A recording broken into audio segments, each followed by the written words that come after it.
नरेंद्र मोदी ज्यादा बड़ा दहशतगर्द है या इमरान खान? तो वो कहेंगे इमरान खान। हालांकि इमरान खान ने कहीं पे भी कोई इमरान खान के हाथ की तली पे किसी बेगुनाह के खून का धब्बा नहीं है, और हमारी बाकी जितने सियासी कायदीन हैं उनके हाथ भरे हुए हैं, रंगे हुए हैं खून से, लोगों के बेगुनाह खून से। कश्मीर का तो अब मुद्दा जो है ना, वो जो इंडिया वाले कहते हैं ना मुद्दा, हम तो उसके मुद्दे से ही पीछे हट गए हैं। अब तो हमने कश्मीर की बात करनी छोड़ दी है। उसकी रीजन ये है कि अब हमें ये खौफ आ गया कि हमारे अपने लोग जो है ना वो अब आजादी चाहते हैं। कश्मीर वाले तो जो आजाद थे, कश्मीर जो हिस्सा हमारे पास था हमारा हो गया, बहरान से निकल ही नहीं पा रहे। आए दिन पाकिस्तान में सिविल वॉर का समा कायम हो जाता है। इस वक्त भी आप देखें कि पाकिस्तान को, इस्लामाबाद को बात करें, पंजाब की बात करें, जगह जगह कंटेनर लगाकर तमाम बड़े शहरों को बंद कर दिया गया है। हमारे इदारे और अवाम जो है वो आमने सामने हो गए हैं, झड़पें हो रही हैं, शेलिंग हो रही है, गोलियां चलाई जा रही हैं। क्या कहना चाहेंगे, हम लोग किस तरफ जा रहे हैं? हमारे साथ आज़ाद होने वाले मुल्क कहां से कहां पहुंच गए और आज भी हम उन्हीं हालात से गुजर रहे हैं। देखें, हमारे यहाँ ना रियासत पाकिस्तान में आपने लफ्ज़ इस्तेमाल किया है कि बुरे हालात। हमारे यहाँ 3 अहम तरीन ओहदे होते हैं। एक आपका आर्मी चीफ होता है, एक आपका मुल्क का चीफ एग्जीक्यूटिव यानी कि आपका प्राइम मिनिस्टर वज़ीर आज़म होता है, और तीसरा आपका चीफ जस्टिस ऑफ पाकिस्तान होता है। बज़ाहिर अब तो चीफ जस्टिस ऑफ पाकिस्तान जो उसके इख्तियारात अमली तौर पे ख़त्म कर दिए गए हैं। तो जो भी नया चीफ जस्टिस आता है ना, ऑलमोस्ट अब 26वें चीफ जस्टिस हमारे यहाँ मुल्क में जो हैं, तो वो कहता है कि इस वक्त मुल्क जो है ना इंसाफ के बदतरीन हालात से गुजर रहा है। जो आर्मी चीफ आता है वो भी हर नया आने वाला यही कहता है कि मुल्क जो है वो सिक्योरिटी के लिहाज से बदतरीन हालात से गुजर रहा है। और जो हमारा प्राइम मिनिस्टर आता है वो तो यही कहता है कि मुल्क ओवरऑल मुआशी तौर पे, इखलाकी तौर पे, सिक्योरिटी की सूरत हाल में बदतरीन हालात से गुजर रहा है। तो ये हमारा अलमिया है जो कि पिछले 78 साल से जिसको हम लोग फेस कर रहे हैं। और इसके पीछे जो मुहर्रिकात हैं, सबसे बड़ी वजह सिर्फ एक ही है, वो ये है कि अभी तक हमने इस बात का फैसला ही नहीं किया कि हमारा ठेकेदार कौन है इस रियासत का। हम सिर्फ मिस्त्री बदलने में लगे रहे हैं और हमने अभी तक अपना मकान जो है ना वो मुकम्मल नहीं किया। और एक बहुत बड़ा अरसा होता है 78 साल का। हमारे साथ आज़ाद होने वाले ममालिक में आप लोग हमारा हमसाया रवायती हरीफ इंडिया को देख ले तो अब वो दुनिया की दूसरी बड़ी इकोनॉमिक पावर बन चुका है। ठीक हो गया, दिफाई तौर पे वो एक मजबूत तरीन स्टेट बन चुका है। फॉरेन रिजर्व के हिसाब से इकोनॉमिकली वो एक मजबूत तरीन मुल्क जो है वो एशिया का शुमार किया जाता है और आने वाले दिनों में वो एशिया का टाइगर बनने जा रहा है। अब मौजूदा हालात आपने ये देख लिया कि हमारे यहाँ, लेकिन यह है कि वहाँ पे डेमोक्रेसी है, आवाम की जो राय है उसका एहतराम किया जाता है। हमारे आप जो हालात हैं कि एक सियासी पाकिस्तान तहरीक इंसाफ ने अपनी रैली जो है, एहतजाज जो है उसकी कॉल दी और बेसिकली उनका या पसे पर्दा देखा जाए तो उनके जो एहतजाज था वो अगर आप न्यूट्रली उसको एनालाइज करें तो यही है कि वो हकीकी मानों में दुरुस्त है। उसकी रीज़न ये है कि जितने बड़े पैमाने पे उनसे इक़्तिदार छीना गया है और उन लोगों को इक़्तिदार दिया जाए कि जिनकी आवाम में जड़ें क्या, उनके आप ये कह लें कि शाखें भी नहीं हैं, और नॉन इलेक्टेड लोगों को ला के बिठा दिया। फिर दूसरा जुल्म उनके साथ ये हो रहा है कि पिछले 1.5 साल से उनको गैर इखलाकी तौर पे, गैर कानूनी तौर पे जो है उनके कारकुनान को जो है वो कैदो बंद की सोबतें जो है वो बर्दाश्त कर रहे हैं। उन पे जुल्म सितम किया जा रहा है, उनकी चादर चार दीवारी के तकद्दुस को जो है वो पामाल किया जा रहा है।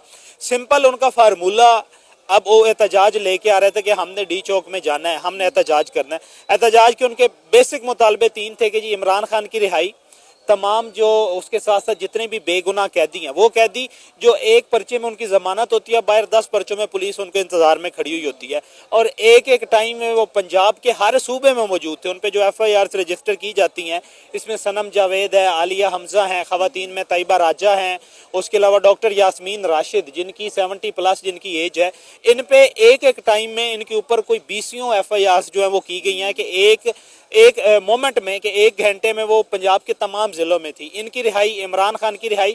अब इमरान खान पे आप लोग ये देखें, रियासत की फस्तायत देखें कि वो अगस्त 2023 से जेल में है। اس کے بعد سے لے کے اب تک اس کے اوپر 80 کے 85 مقدمات. ایک بندہ ریاست کی تحویل میں ہے.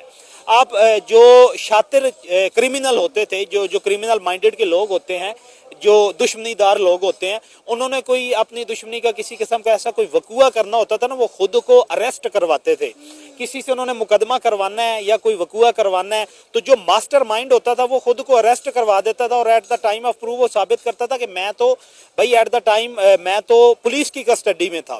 اب ایک شخص جو ہے وہ جوڈیشل ریمانڈ پہ جیل کی کسٹڈی میں ہے, اور اس کے اوپر انہوں نے 85 مقدمے جو کر دیے, اور ایک سے ضمانت ہوتی ہے دوسرے میں گرفتار کر لیتے ہیں. تو اسلام آباد کے کیا حالات ہیں؟ خبروں کے مطابق پتہ چل رہا ہے کہ وہاں پہ شیلنگ ہو رہی ہے, گولیاں برسائی جا رہی ہیں, ہمارے ادارے اور ہماری عوام آمنے سامنے ہو گئی ہے. ہم نے تو یہود و نصارہ سے لڑنا تھا, ہم لوگ تو آپس میں ہی لڑ لڑ کے مر رہے ہیں, اپنے ہی پیاروں کا خون بہا رہے ہیں. دیکھیں حالات بڑے کشیدہ ہیں اسلام آباد میں. کچھ اس بھگدڑ کی وجہ سے کچھ آپ نے اس فورسز کے نوجوان جو ہیں وہ ایک گاڑی کے نیچے آ کے ان کی ڈیتھ ہو گئی ہے. پاکستان تحریک انصاف کے لوگ جو ہیں ان کی شہادت جو ہے وہ رپورٹ کی جا رہی ہے. 20-25 کے قریب وہ لوگ زخمی ہیں جن پہ ڈائریکٹ فائرنگ کی گئی ہے.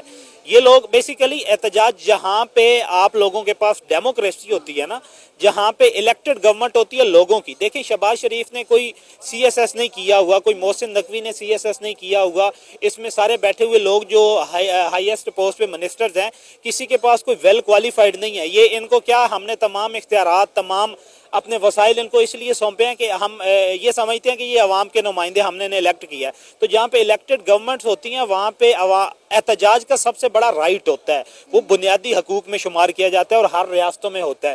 تو یہ جو احتجاج کے لیے آئے تھے یہ اپنے مطالبات لے کے آ رہے تھے. اگر یہ ڈی چوک میں بیٹھ بھی جاتے نا تو انہوں نے ڈی چوک سے آگے کہاں جانا تھا. لیکن آپ سب سے بڑی انہونی یہ ہے کہ ہمارے وزیر داخلہ صاحب نے ریسنٹلی کل بیان دیا ہے کہ ایک ان کا پہلے بیان بڑا چل رہا تھا جب بلوچستان میں ایک سانحہ ہوا تو انہوں نے کہا کہ یہ بلوچستان کے دہشت گرد ایک ایس ایچ او کی مار ہیں, لیکن پھر اس کے بعد آپ نے دیکھا کہ دوبارہ حالات جو ہے وہ کشیدہ ہوئے. ایسے بیانات جو ہیں غیر سنجیدہ بیانات سے ان کی یہ جو پچھلی 1.5-2 سال کی ان کی سیاسی تاریخ ہے وہ بھری پڑی ہے.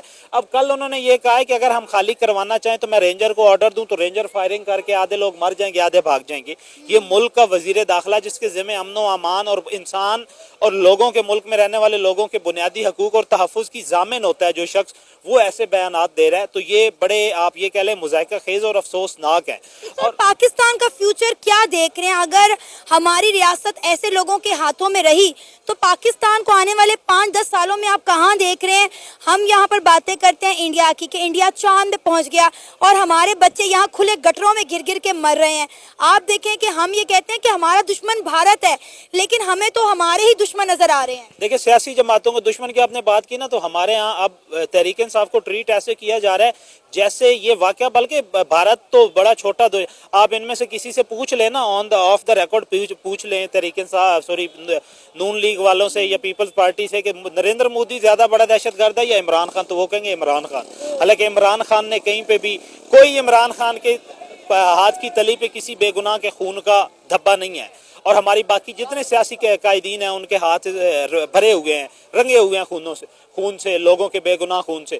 تو یہ معاملات جو ہیں اس کا الٹیمیٹ حل جو ہے نا وہ یہی ہونا ہے کہ آپ نے مذاکرات کی ٹیبل پہ آنا ہے, آپ نے آئین اور قانون کی بالادستی کرنی ہے. ان کا سمپل اگر حالات کو نارملائز کرنا ہو نا تو صرف ایک پوائنٹ ہے جس پہ گورنمنٹ مظاہرین سے یہ کہہ لے کہ جو عمران خان پہ اب